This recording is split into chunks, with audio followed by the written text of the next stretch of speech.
Tragedia di Godega a provocare lo schianto mortale, la mancata precedenza da parte della 19enne di Mareno morta nell'incidente a ore. La data dei funerali, le amiche in ospedale intanto migliorano. Questa mattina un minuto di silenzio nella scuola che aveva frequentato.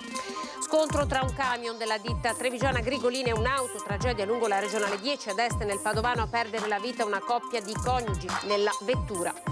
Guida sotto l'effetto di alcol, 11 patenti ritirate nei controlli con l'etilometro da parte dei carabinieri lungo le strade della Marca nel weekend. Un cigno trovato morto dai residenti questa mattina lungo la Restera a Treviso, sarebbe stato travolto da un'auto, la polizia locale vaglia le telecamere di sorveglianza. Maltempo, uomini e mezzi oggi ancora al lavoro per sgomberare le strade dalle frane che hanno interessato tutta l'Alta Marca, in particolare siamo a Tarso. In Abruzzo il centrodestra vince, ma la Lega ha perso 20 punti in 5 anni ed è superata da Forza Italia. Tuttora alle prese con il caso D'Arè, rinviato l'incontro con Fratelli d'Italia sulle candidature. A 20 anni dalla prima corsa al sindaco Floriana Caselato torna in pista per Maserata, una civica di centrosinistra. Oggi la presentazione del simbolo che non ha loghi di partito. 25 posti letto per senza fissa dimora. L'ex macello di Treviso a giugno, la fine dei lavori del nuovo polo cittadino per le marginalità sociali, e avvia anche il cantiere per il centro diurno con una mensa.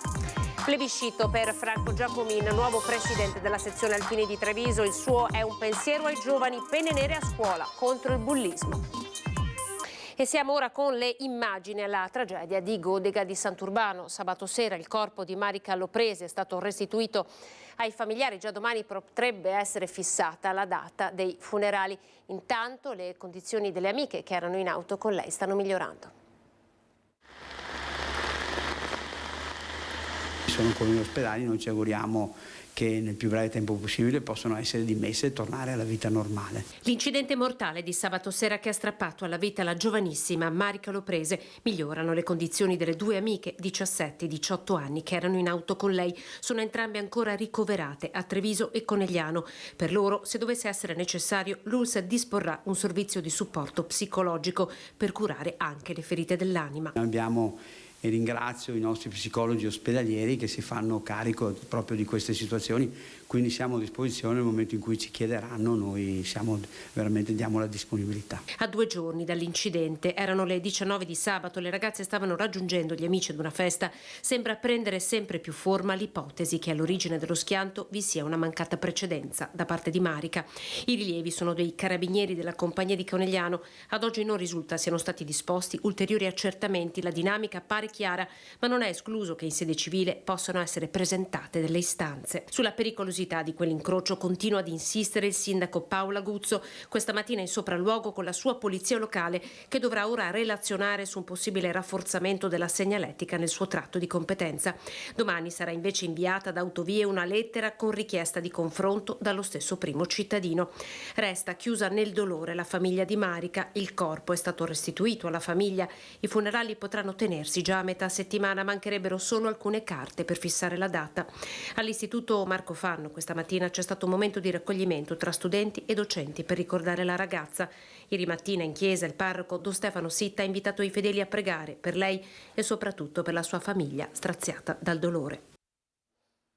Ancora un terribile incidente mortale tra un'auto e un camion. Oggi siamo ad est nel Padovano, lungo la strada regionale 10 Padana Inferiore. Sono 2 le persone decedute, moglie e marito, che vivevano a Carceri, a pochi chilometri dallo schianto. Uno schianto tremendo che non ha lasciato scampo. 2 persone, marito e moglie, sono decedute oggi pomeriggio in un terribile incidente stradale tra il comune di Este e quello di Santa Caterina, lungo la variante della strada regionale 10 Padana Inferiore. Una macchina si è scontrata contro il camion che nell'impatto si è girato di traverso, bloccando completamente la circolazione in entrambi i sensi di marcia. Le vittime sono marito e moglie di 79 e 76 anni, residenti in località Carceri, conducente e passeggero della Dacia Sandero che viaggiava in direzione di Santa Caterina d'Este. L'impatto contro un camion della ditta Grigolin di Nervesa della Battaglia, che si occupa di massetti per l'edilizia e che stava trasportando materiale edile. Il mezzo pesante invece viaggiava in direzione Monselice. La strada è rimasta chiusa al traffico per ore per consentire ai vigili del fuoco di intervenire in sicurezza per la rimozione del camion e dell'auto. Lunghe code si sono formate in entrambi i sensi di marcia. Sul posto anche i carabinieri di Este e la polizia stradale per i rilievi e per cercare di ricostruire l'esatta dinamica del terribile schianto. L'impatto ha completamente distrutto la parte anteriore dell'auto, che si è trasformata in una gabbia mortale per i 2 coniugi a bordo, che sono morti sul colpo. L'incidente stradale è avvenuto a pochi chilometri di distanza dal punto in cui a fine gennaio era stato reciso a colpi di flessibile un Velox. Un altro grave incidente, poco prima dell'1 siamo lungo la strada statale Feltrina Montebelluna, poco dopo il distributore Galoil. 3 persone sono rimaste ferite nello scontro tra un'auto e un furgone. Sul posto i vigili del fuoco di Montebelluna, che hanno estratto dalle lamiere la donna alla guida dell'auto affidandola ai sanitari del 118. All'ospedale anche le 2 persone a bordo del furgone, un uomo e una donna sul posto per i rilievi e la gestione della viabilità, carabinieri e polizia locale. E poi altri 2 incidenti che oggi si sono verificati sulle strade della Marca. Questa mattina in A27, nella carreggiata in direzione Venezia, un'auto si è capovolta dopo essersi scontrata contro un furgone. Tanta paura, ma i 2 autisti fortunatamente sono usciti illesi dai mezzi. Sul posto sono intervenuti i vigili del fuoco di Treviso con una squadra partita dalla centrale, che è stata poi supportata da altri pompieri che si trovavano a bordo di un autobus proprio in quel momento in transito in autostrada. Vigili del fuoco che sono intervenuti anche in centro a Badoere per un'auto in fiamme davanti alla chiesa. Il conducente, accortosi delle fiamme, è riuscito ad uscire dalla macchina ed allertare i soccorsi. E poi ci sono i controlli sulle strade della Marca per trovare, pizzicare chi guida sotto l'effetto di alcol. Raffica di patenti ritirate dai carabinieri nel weekend. C'è pure una donna di 36 anni che, sottoposta all'alcol test, è risultata avere un tasso di 2,60 grammi per litro al limite del coma etilico. È stata fermata dai carabinieri a Vittorio Veneto in viale Forlanini, per lei patente ritirata e denuncia. È stato un fine settimana all'insegna dei controlli per la prevenzione degli incidenti stradali, quello appena trascorso, ed il risultato è una raffica di patenti ritirate e sanzioni. 5 i conducenti denunciati, ai quali è stata ritirata la patente a Castelfranco, un 43enne fermato in Borgo Treviso e poi 2 cinquantenni, un 25enne ed un 45enne. I controlli hanno poi interessato i comuni di Caerano, Crocetta e Maser. 3 le patenti ritirate, altri 2 conducenti ubriachi sono stati fermati a Salgareda e Cimadolmo. Hanno tentato di passare l'esame di guida con smartphone ed auricolari, ma sono stati scoperti dalla Guardia di Finanza e denunciati. Si tratta di 2 stranieri. Nascosti all'interno della felpa erano stati letteralmente incollati un router, uno smartphone la cui videocamera spuntava dall'indumento attraverso una minuscola apertura. Dispositivi che consentivano a terze persone, collegate dall'esterno, di visionare le domande d'esame e suggerire le risposte corrette. Si sono seduti per sostenere l'esame della patente, ma il loro atteggiamento ha insospettito l'esaminatore, che ha subito allertato il 117. I candidati indossavano un indumento simile. Addosso, oltre al kit, avevano posizionato dei minuscoli auricolari senza fili. All'arrivo degli uomini della Finanza i 2 hanno subito consegnato spontaneamente i dispositivi ed hanno confessato il maldestro tentativo di conseguire la patente, fornendo ciascuno una versione diversa e poco credibile. Addirittura per la consegna degli auricolari è stato necessario accompagnare d'urgenza le 2 persone presso il presidio ospedaliero di Treviso, in modo da liberare i canali uditivi dai minuscoli congegni che provocavano un acuto dolore. Un cittadino marocchino e una donna di nazionalità gambiana sono stati denunciati all'autorità giudiziaria per il reato di illecito conseguimento di titoli, mentre i kit sono stati sequestrati d'urgenza con successiva convalida della Procura della Repubblica di Treviso. I tentativi di conseguire la patente di guida senza alcuna preparazione erano quasi andati a buon fine. Le prove infatti erano state superate senza alcun errore, ma la vigilanza dell'esaminatore e l'intervento della Guardia di Finanza hanno portato alla luce il comportamento truffaldino. Un cigno trovato morto in Restera potrebbe essere stato investito da un automobilista, sta indagando la polizia locale. Un cigno è stato trovato morto lungo via Alzaia, nel cuore della Restera. Il Lungosile è un'oasi naturale molto amata dai trevigiani, un rifugio per anatre, cigni e una considerevole varietà di uccelli. La scoperta è stata fatta da alcuni passanti che hanno immediatamente avvisato la polizia locale. Le autorità hanno avviato un'indagine per chiarire le circostanze della morte del volatile. Ancora ignote le cause di questo decesso, ma non si esclude che possa essere un decesso causato da un investimento da parte di un'autovettura. Il cigno, un esemplare magnifico, giaceva esanime a terra. La polizia sta esaminando le registrazioni delle telecamere di videosorveglianza nella zona, nella speranza di identificare il responsabile. Il personale che è intervenuto sta vagliando tutte le immagini per verificare se si riesce a risalire a un eventuale investimento da parte di un'autovettura. In Italia le leggi prevedono pene severe per coloro che non prestano soccorso agli animali coinvolti in incidenti stradali. Ricordo che l'articolo 189 del Codice della Strada prevede una sanzione fino a 1.700 euro per chi omette di prestare soccorso a un animale che viene coinvolto in un incidente stradale, anche se l'incidente è stato causato in modo del tutto involontario da parte dell'automobilista. Siamo alla pagina del maltempo, uomini e mezzi ancora al lavoro per liberare le strade dopo i danni di ieri. Siamo al Molinetto della Croda, Tarso, strada chiusa. Ieri sono rimaste isolate 3 abitazioni. Facciamo il punto. Dalle 16 del pomeriggio alle 10 di ieri sera sono scesi sul nostro territorio, la centralina di Nugarolo li ha monitorati, 60 mm d'acqua, quindi un mole d'acqua molto importante. Pioggia battente, fango e smottamenti. Ad Arfanta, frazione di Tarso, ben 3 le frane che hanno interessato il comune. 3 le abitazioni rimaste isolate per ore. Una famiglia, un signore anziano e un giovane con difficoltà di deambulazione. Immediato l'intervento della Protezione Civile di Tarso e Revine Lago. 9 i volontari accorsi sul posto, con loro anche il sindaco e l'assessore Baldassar. Fondamentale l'aiuto tempestivo dei residenti che si sono attivati offrendosi di guidare i camion per spostare la terra franata dalle strade. Siamo riusciti ieri entro le 11 di ieri sera a sgombrare questa strada, a pulirla in modo che i residenti potessero non fossero interclusi e anche nell'emergenza potessero accedere. Un altro smottamento nelle stesse ore poco distante nella località di Parè, strada chiusa per accertamenti dato che la frana ha scavato sotto la strada che porta ad un'abitazione privata. Altra colata di fango più a valle sulla via che da Arfanta porta al Molinetto della Croda, anche qui necessaria l'interruzione di viabilità.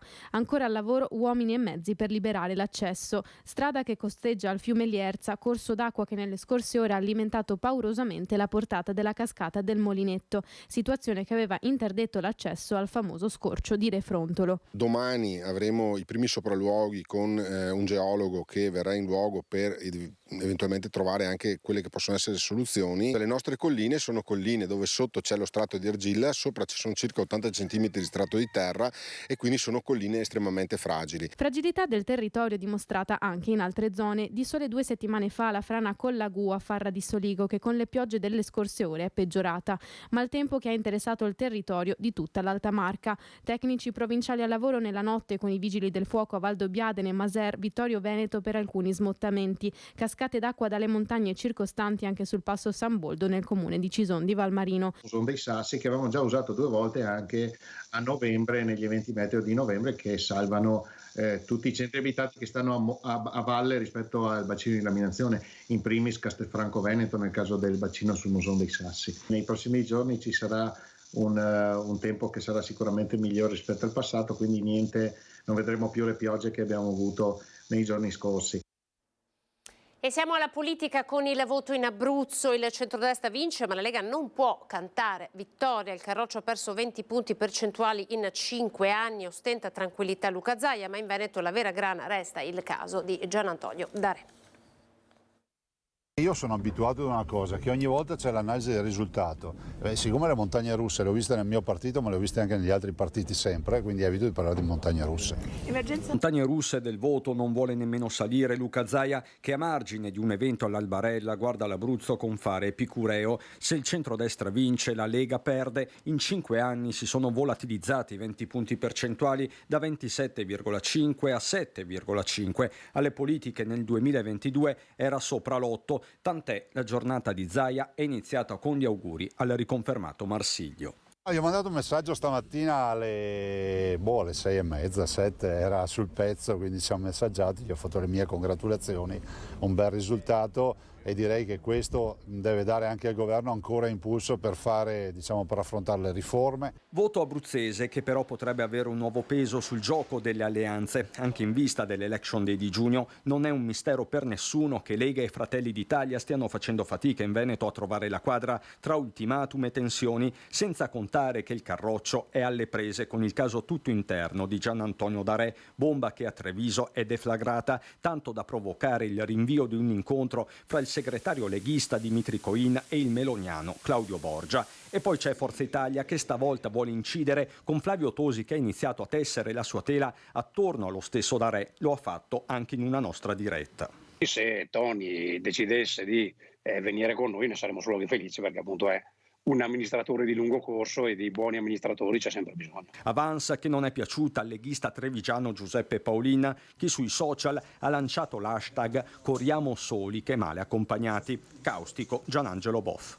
Ogni partito fa le sue valutazioni, Tosi farà le sue valutazioni su chi far entrare o far uscire. Voglio dire, quando era segretario della Lega, Tosi era famoso per quello che faceva uscire le persone o accompagnava le persone verso la porta d'uscita. Adesso ha deciso di invertire la tendenza, quindi ma diciamo che in Lega l'abbiamo conosciuto così, Flavio.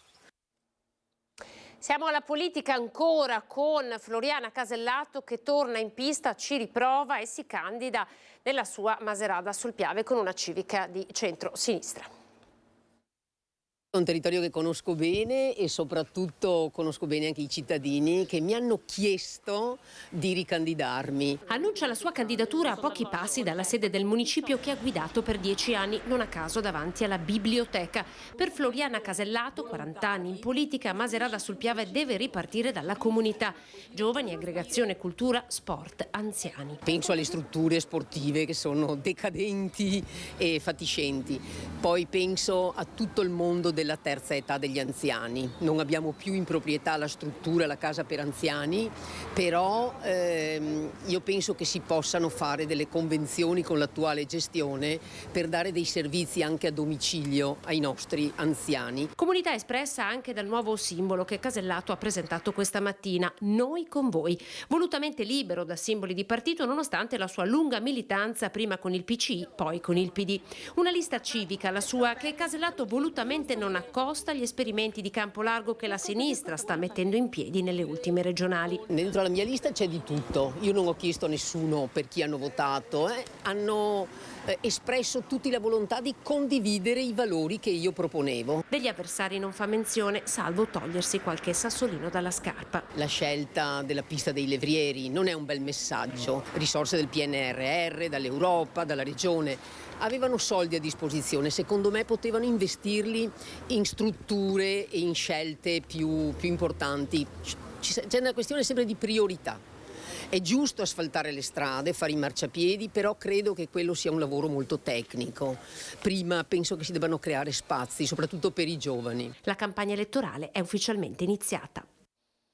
25 posti letto per senza fissa dimora. Siamo all'ex macello di Treviso, a giugno, la fine dei lavori del nuovo polo cittadino per le marginalità sociali. Se quest'inverno è stato segnato dall'emergenza dei senza fissa dimora, il volto dell'accoglienza a Treviso di chi non ha un tetto è prossimo al cambiamento. Si avvia al completamento uno dei progetti più importanti finanziati dal PNRR, la realizzazione del polo per le marginalità sociali presso l'ex macello in via Castello d'Amore, accanto al comando della polizia locale. Nei giorni scorsi il sopralluogo al cantiere del sindaco Conte e l'assessore Zampese. Stiamo finendo i lavori, saranno pronti per giugno prossimo, per la comunità notturna, quindi avremo a disposizione circa 25 posti letto per le marginalità sociali. Un edificio che darà una risposta nei momenti di emergenza, ma che amplia l'intervento anche in una prospettiva di reinserimento. Con anche tutta una scuola dedicata al reinserimento di queste persone nella vita attiva, quindi saranno accoglienze che speriamo durino al massimo 3 anni, proprio perché saranno seguite anche dalle assistenti sociali, proprio per dare innanzitutto ospitalità nell'emergenza, ma poi dare anche un reinserimento nella vita sociale di queste persone. Nello stabile all'ex Foro Boario, oltre alle camere per l'accoglienza notturna, con un nuovo appalto verrà realizzato nel capannone adiacente anche un centro diurno. Quindi la mensa, una mensa per 180 persone, quindi una grande mensa, con servizi igienici, con infermeria, con spazi per laboratori e magazzini vari. La sanità con i medici del pronto soccorso in Veneto si candidano in 212, a Treviso ne servono 25, entro questo mese si dovranno conoscere le destinazioni. Si è chiuso il tanto atteso bando dei medici per il pronto soccorso in Veneto, promosso da Azienda Zero. 212 le candidature arrivate. Ora una commissione avrà il compito di effettuare le valutazioni comparative, quindi saranno messi a disposizione delle aziende sanitarie gli elenchi con i nominativi dei medici che potranno essere contrattualizzati. È stata una risposta importante, spiega Francesco Benazzi, e di questo ne siamo davvero felici. A noi servono 25 medici, adesso non so come sceglieranno i colleghi, 200 colleghi, però ecco, per noi il problema dei nostri pronti soccorsi sicuramente lo risolveremo con questi 25 colleghi medici che potrebbero venire a lavorare tra Treviso, Montebelluna, Conegliano, Castelfranco, Oderzo, cioè nei nostri ovviamente pronti soccorso dove mancano effettivamente diversi colleghi. Pronto soccorso che sono in carenza e in difficoltà ormai da tempo, e questa ondata di medici potrebbe finalmente far tirare un respiro di sollievo. Saranno i candidati a dare la propria disponibilità nelle diverse province. Giustamente questi colleghi che verranno a lavorare in pronto soccorso accetteranno sedi dove sono più vicini dal punto di vista della logistica, quindi noi ci auguriamo che il numero per la nostra voce sia almeno superiore ai 25. Entro questo mese arriverà una lista con l'elenco dei medici e con i cellulari, in modo da poterli contattare quanto prima, spiega Benazzi. Non solo, ma Azienda Zero è già stata incaricata di uscire a breve con altri 3 avvisi: uno per i medici di anestesia e rianimazione, uno per i ginecologi e il terzo per i medici specialisti in pediatria. Pochi secondi di pubblicità, a tra poco. TG di Treviso, ben ritrovati, ancora buonasera. Ripartiamo dagli alpini con l'elezione del nuovo presidente della sezione di Treviso, Franco Giacomini, eletto praticamente con un plebiscito. L'assemblea con il voto ieri nella sede della provincia. Continuate ad essere attivi e continuate ad amare questa nostra sezione. Vi voglio bene. Un abbraccio a tutti. Viva gli alpini, viva Treviso, viva l'Italia. La commozione nelle parole di Marco Piovesana, la guida degli alpini di Treviso per 6 anni, la grande famiglia delle penne nere. Lascia il timone all'amico e già vicario Franco Giacomin, tra gli applausi di una platea decisamente gremita, 321 ai votanti. Franco Giacomin ha preso voti 303 voti. Emozione palpabile anche per Giacomin, chimico impiegato in provincia di Treviso nel settore ambiente, padre di famiglia.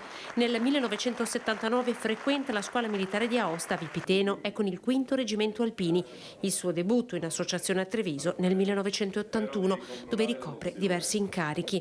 Ecco le sue prime parole alla platea. Con voi sempre sarò disponibile al dialogo, al confronto, nel rispetto dei reciproci ruoli, ma anche con tanto impegno. Nel rispetto dei reciproci ruoli cercheremo di rinnovare il nostro legame con le scuole, annuncia, aiutare senza interferire per essere a fianco dei ragazzi. A volte effettivamente a partire dalle stesse famiglie si fa fatica a consolidare quei principi che invece noi abbiamo nel nostro, chiamiamolo DNA, fin dal nostro statuto, e quindi cerchiamo di mantenere vivi questi principi. La solidarietà, l'amicizia, ma anche la memoria di coloro i quali ci hanno permesso di raggiungere questa nostra realtà, insomma, e in piena democrazia. Giacomin era a Roma con Piovesana la scorsa settimana per l'intitolazione di un ospedale militare al generale trevigiano Enrico Reginato, medico alpino, medaglia d'oro al valor militare. E devo dire che per noi è stato un riconoscimento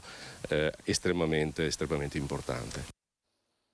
Buone pratiche per vincere il bullismo e poi nuove tecniche per prendersi cura del proprio quartiere. Torna il concorso Ama il tuo quartiere, che ha visto coinvolte almeno 11 scuole. Vediamo. Treviso celebra l'11ª edizione del concorso Ama il tuo quartiere, un progetto che coinvolge 850 bambini e 11 scuole nella missione di migliorare la vita di quartiere e promuovere la solidarietà comunitaria. Nato dall'associazione Ascoltare per Costruire e dal Comune di Treviso, il concorso si è affermato come un importante strumento educativo e di partecipazione civica tra i temi introdotti quest'anno. Uno è su buone pratiche per contrastare il bullismo, un altro è sul tema dell'inclusione e il terzo è sul riscoprire il passato del quartiere C'era una volta il mio quartiere. Quest'anno l'attenzione è rivolta in particolare anche al bullismo, piaga ormai presente in città, basti pensare all'ultimo pestaggio ad uno studente in Piazza Vittoria. Proprio per iniziare fin da piccolissimi a educarli e sensibilizzarli al rispetto e al contrastare ogni forma di prevaricazione e di bullismo. I bambini, attraverso i loro progetti, offrono una prospettiva fresca e genuina su come arricchire il tessuto sociale urbano. I bambini diventano veramente cittadini attivi e si sentono parte viva della comunità. Sono loro infatti a ideare progetti, idee e modi per migliorare il quartiere. Le premiazioni inizieranno venerdì 15 marzo alla Sagra di San Giuseppe, seguita da un calendario di eventi che culmineranno con la mostra dei lavori al Museo Bailo. La mostra sarà aperta gratuitamente ai bambini con le loro insegnanti e offrirà ingresso libero al pubblico. Abbiamo scelto una sede così importante perché vogliamo far capire ai bambini quanto crediamo in loro, quanto è importante il loro contributo e che vogliamo sempre di più valorizzarli. Il culmine del concorso sarà la premiazione finale alla Palestra Pascale, dove i progetti più meritevoli saranno riconosciuti e per quelli ritenuti fattibili sarà stipulato un contratto simbolico con il sindaco per la loro realizzazione. Pochi giorni ancora e si saprà se Treviso diventerà la capitale italiana della cultura 2026. La proclamazione è stata fissata alle ore 11 di giovedì prossimo, 14 di marzo, in sala Spadolini, nella sede del Ministero della Cultura a Roma. Treviso è nella rosa finale, accanto ad altre 9 città, da Maratea all'Aquila, passando per Rimini e Gaeta. L'annuncio sarà dato alla presenza dello stesso Ministro della Cultura, Gennaro San Giuliano. La scorsa settimana a Roma si erano tenute le audizioni finali di tutte le città coinvolte. I sensi della cultura, il titolo del progetto scelto dal Comune di Treviso. E a proposito di cultura, il marzo dantesco al via fino al Dante D, che è il 25 di marzo, un lungo calendario di eventi che coinvolgerà studiosi e studenti. Ci aiuta a capire, e soprattutto in questi momenti di complessità, quali sono i problemi e come poterli risolvere. Dante è identità nazionale. Lo spirito di Dante è presente per le strade di Treviso. Usa questa immagine la presidente della società Alighieri per raccontare il legame tra la città e il sommo poeta che di qui probabilmente passò, citò Sile e Cagnan nel Paradiso e il cui figlio Pietro riposa a San Francesco. Treviso che si mobilita per celebrare la giornata nazionale dedicata a Dante il 25 marzo con un fitto calendario. Un percorso costituito da una serie di letture organizzate dall'Istituto Canossiano di Treviso, che quindi nei luoghi danteschi, Ponte Dante, presso la tomba del figlio di Dante, al Museo Bailo, alla Biblioteca Comisso e al Museo di Santa Caterina, e poi una serie di conferenze di alto livello scientifico nei luoghi deputati della cultura trevigiana. Saranno i canti dell'inferno i protagonisti di questa edizione del Dante D. Obiettivo far conoscere, approfondire l'opera di Dante a studenti e cittadini, utilizzando anche i linguaggi del presente, come nello spettacolo Social Inferno a cura degli Alcuni. Vuol dire renderlo moderno, non farlo vedere ai giovani come una cosa per loro distante, ma collegarlo e attualizzarlo al mondo attuale, che per i nostri giovani è un mondo spesso virtuale. A beneficio anche dei turisti, il 25 marzo saranno gli studenti di Canossiana e Duca degli Abruzzi a leggere all'aperto nei luoghi di passaggio 6 canti. Dante parla ancora oggi, certi ragazzi magari non sempre colgono la profondità della teologia dantesca, ma la potenza del racconto, quella sì, ed è quella che li appassiona. Siamo alle notizie di Belluno e provincia. E c'è stata l'emergenza maltempo in provincia a causa dell'intensa nevicata che ieri ha mandato in tilt la viabilità nella parte alta della provincia. Dalle 7 di questa mattina è ripresa la circolazione dei treni tra Sedico e Santa Giustina, interrotta per allagamento della sede ferroviaria. Dal primo pomeriggio di oggi riaperti anche i passi dolomitici. Ha picchiato duro il maltempo in provincia di Belluno, soprattutto nelle terre alte dove la neve è caduta abbondante, accompagnata da raffiche di vento molto forte. Gli accumuli superano i 2 metri d'altezza a Cortina, Alleghe e sopra a Rabba. I vigili del fuoco sono intervenuti per recuperare mezzi rimasti bloccati o finiti fuori strada fra Auronzo, Forno di Zoldo, Cortina, San Vito di Cadore e Livina Longo del Col di Lana. A Gosaldo disagi nella frazione di Selle per una frana che ha bloccato la strada comunale e ha isolato 5 residenti. I tecnici del comune da ieri sono impegnati con i vigili del fuoco per la rimozione del materiale e il monitoraggio della situazione che necessita di un intervento in emergenza. In Valbelluna la pioggia incessante e abbondante ha causato l'allagamento della sede ferroviaria fra Sedico e Santa Giustina. La circolazione dei treni è stata interrotta e sostituita da pullman fino a questa mattina alle 7, quando l'emergenza è rientrata. Il meteo resta ancora incerto nella sua evoluzione. I passi dolomitici sono stati riaperti nel primo pomeriggio di oggi. Resta elevato il pericolo di valanghe. Bisogna mantenere alta l'attenzione, soprattutto avere un occhio critico per i versanti che sono esposti all'irraggiamento e fare attenzione ad andare alle ore del mattino. Non dimentichiamo di avere al seguito sempre le dotazioni e calcolare la gita con le nostre competenze e valutare sul posto la qualità della neve. Il bollettino è immediato su un'area molto grande, quindi dobbiamo avere una buona competenza per valutare il manto nevoso dove stiamo sciando. Addio la stilista Silvia Bisconti, aveva il suo atelier a Belluno, ma aveva con Bassano stretto un legame fortissimo. Se n'è andata ad Aviano dopo aver combattuto per anni contro il tumore la stilista Silvia Bisconti, milanese d'origine, bellunese d'adozione. Proprio a Belluno, nel suo atelier sul fiume, diede vita al suo progetto di moda liberata Raptus and Rose, con pezzi unici capaci di vestire i corpi e le forme di ogni donna. Noi siamo la nostra anima, ma noi siamo anche il corpo che riveste la nostra anima, e ogni corpo è meraviglioso. Tessuti ricercati, frutto dei suoi numerosi viaggi nel mondo, il Giappone, la Cina, la Scozia, il Medio Oriente, la sua adorata India, dove seguiva con avidità e curiosità i processi di tessitura e tintura delle stoffe che diventavano capolavori di altissima sartoria. Ma soprattutto la sua grande sete di bellezza, che aveva portato in più occasioni anche a Bassano del Grappa, con le sfilate che vedevano in passerella le donne che avevano affrontato o stavano affrontando il cancro, trasformate in regine.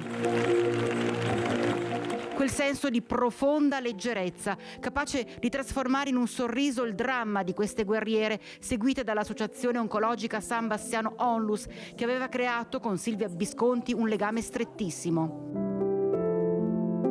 Erano stati i suoi abiti, indossati dalle modelle d'eccezione, che avevano attraversato il Ponte Vecchio di Bassano all'indomani della restituzione alla città del monumento nazionale, dopo anni di lavori. È per noi un grande onore l'idea di poter sfilare in questo ponte appena riaperto. L'ultimo saluto a Silvia Bisconti è fissato per mercoledì 13 marzo in forma laica dalle 13:30 alle 17 nell'atelier sul fiume a Belluno, assieme alla famiglia e al suo Raptus Team. E noi la ricordiamo così.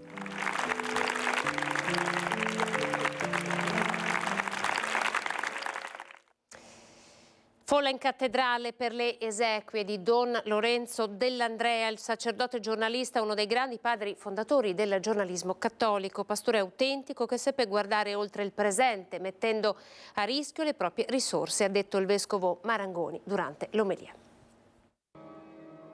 Un cuscino di rose bianche e gerbere gialle, la veste talare, il Vangelo. Nella semplicità Don Lorenzo Dell'Andrea ha chiesto d'essere affidato alla carezza accogliente di Dio. Questa mattina in cattedrale per l'ultimo saluto Don Lorenzo ha ricevuto l'abbraccio del vescovo emerito Giuseppe del presbiterio, accompagnato dai familiari, dai rappresentanti della sua Selva di Cadore, dalle istituzioni, iniziative e realtà che hanno goduto del suo apporto e del suo contributo. Don Lorenzo ci ha veramente spiazzati, superando i nostri pensieri e la nostra preoccupazione. Con la tenacia con cui ha affrontato e vinto tante sfide nella sua lunga esistenza e con l'intelligenza sottile e preveggente che lo caratterizzava ovunque operasse, Don Lorenzo si è spento mercoledì scorso all'età di 93 anni. Si è donato al servizio del territorio bellunese con il suo tratto gentile e nobile. La sua parola, ponderata e saggia, permetteva di intravedere la ricchezza enorme delle sue competenze, dei fronti aperti del suo ricercare, del suo ideale, del suo operare. Pioniere nel mondo della comunicazione, Don Lorenzo ha saputo guardare oltre il presente. Don Lorenzo è stato tutto, nel senso che ha rappresentato un'epoca in maniera modernissima, riuscendo a superare alcuni stereotipi abbastanza consolidati. Ha lanciato questa comunità bellunese in un mondo inaspettato. Si teneva la professione di comunicatore, lo ha fatto in tutti gli ambiti, no? Dal giornale alla televisione, però voleva che lo facessimo da professionisti. Un personaggio rigoroso, un maestro in tutti i sensi, perché per me è stato comunque il primo maestro di giornalismo. Come Chiesa di Belluno Feltre siamo molto riconoscenti per quello che ha rappresentato lui e per quello che lui ha potuto fare, realizzare e mostrare una Chiesa a servizio di questo territorio. Ricordi personali commossi e pieni di gratitudine per Don Lorenzo, sacerdote e giornalista che da oggi riposerà nella Cappella dei Canonici del cimitero di Prade a Belluno. È tutto, grazie per essere stati in nostra compagnia. Siamo in chiusura come sempre le previsioni del tempo. Buona serata con Antenna 3, arrivederci.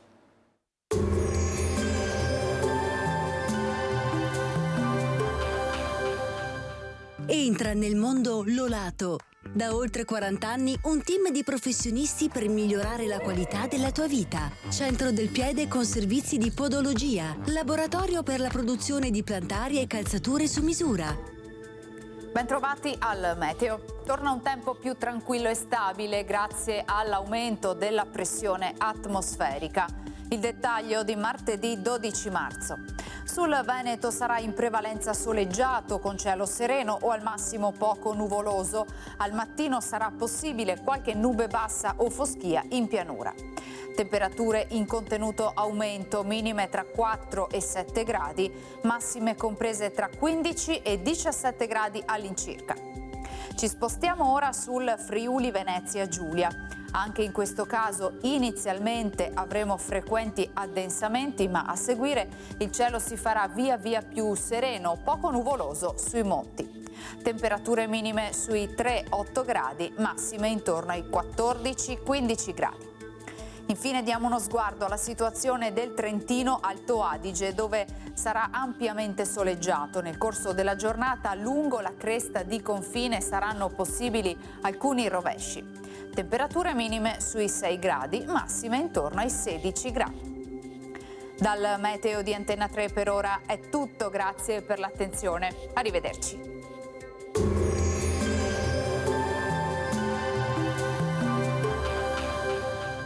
Busti, tutori e protesi di arto personalizzati.